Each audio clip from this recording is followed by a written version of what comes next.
Alabama, a state whose very flag is the universal sign for no, absolutely not, under no circumstances.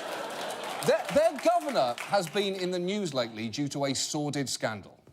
Alabama Governor Robert Bentley under fire, but refusing to resign after being accused of an affair with one of his top aides, Rebecca Mason. The allegations surfaced after sexually explicit recordings of him became public. I stand behind you, and I put my arms around you, and I put my hands on your breast, and I put my hands on you, and pull you in real close.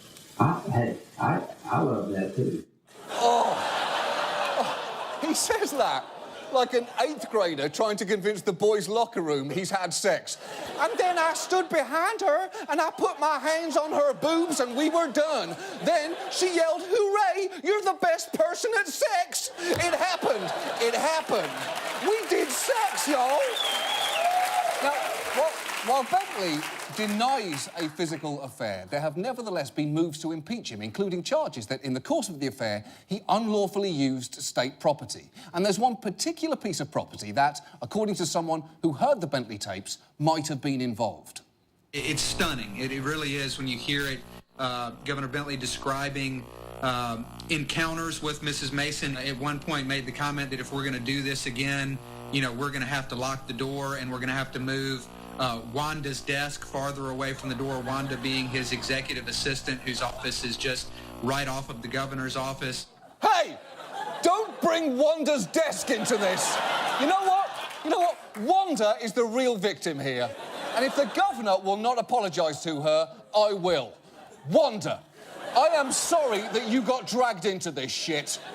You didn't get into public service to listen to the sounds of a 73-year-old man groping a staffer.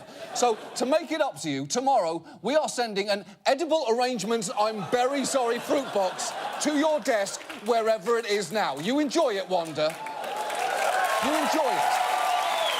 And look, this impeachment process alone shows how bad things currently are in Alabama politics, because under the state constitution, the articles of impeachment must be presented by the Speaker of the House, in this case, Mike Hubbard, who is currently awaiting trial on 23 felony charges.